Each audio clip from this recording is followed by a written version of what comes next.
The other day, I was reading an old motorcycle magazine when… Hold on, that probably needs an explanation. You see, the Wi-Fi was down and I had already gone through 4 stages of grief. There was denial. It's not really down. It'll still let me watch bikes. There was guilt. It's all my fault.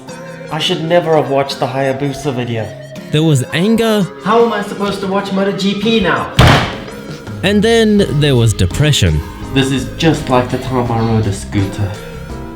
But things were finally starting to pick up when I found a motorcycle magazine that had been lying around for months. But the weirdest thing happened while I was reading it. First, there was an article about the new Fireblade, and I did what I always do. I looked at the pictures, read a bit of the article, hummed and hawed over the specs, and decided that I wanted one. So I then turned the page to find an article about the new at the time KTM Super Duke. And again, I looked at the pictures, read a bit of the article, marveled over the specs, and decided that I needed one. Again, I turned the page, this time to find some chopper thing. Or was it a Harley? No, I think it was a bobber. To be honest, I can't remember because it really didn't excite me. So I turned the page once again and did something that I've never done before in my life. There was an article about the new BMW R1250 GS. And do you know what I did? I looked at the pictures, I read a bit of the article, and to be honest, I was slightly confused by the specs because I'm not really sure what are good or bad numbers for adventure bikes.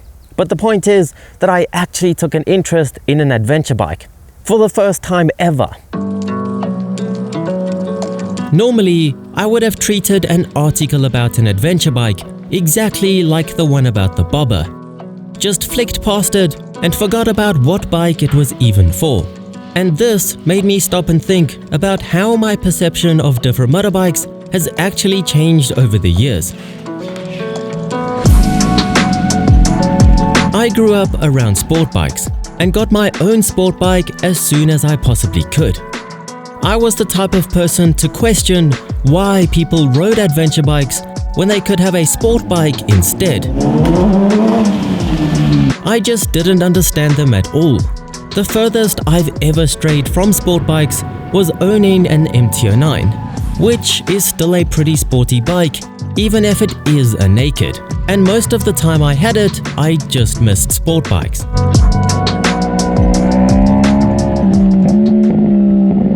But then this year, I changed everything up.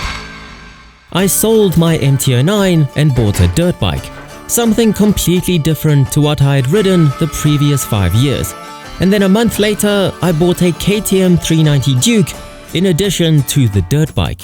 It's still a naked bike, but there's not too much about it that's sporty with its little engine. But this combination made me start to question motorcycles and experience a different side to motorcycling altogether. I had ridden various bikes before this, like a small sports touring bike such as the Yamaha Tracer 700, a roadster type of thing with the Triumph Speed Twin, a more plush sport touring machine like the Ducati Multistrada, an Aprilia scooter of all things, and even a Yamaha Nikon with 3 wheels. And yet, none of them made me want to ditch my R1 for them at the time. However, the fact that I was enjoying riding off-road so much made me start to question whether I might even enjoy an adventure bike. It might actually suit me, because it can go off the beaten track where I could film in peace, and it would encourage longer rides in comfort where I could make videos. I was also enjoying the little 390. I didn't need infinite horsepower or face-ripping torque to have fun on a motorcycle. But then last week was the turning point, where I really realized that I now look at motorcycles very differently. You see, I got the opportunity to ride a BMW S1000 XR and the R1250 GS back to back. It was my first time ever riding a BMW, and I got to ride 2 in one day. And if you want to see those rides, they're now up on my second channel. First, I started on the XR and rode that for a few hours and thought it was a very competent but very big touring bike. Nice little crackles.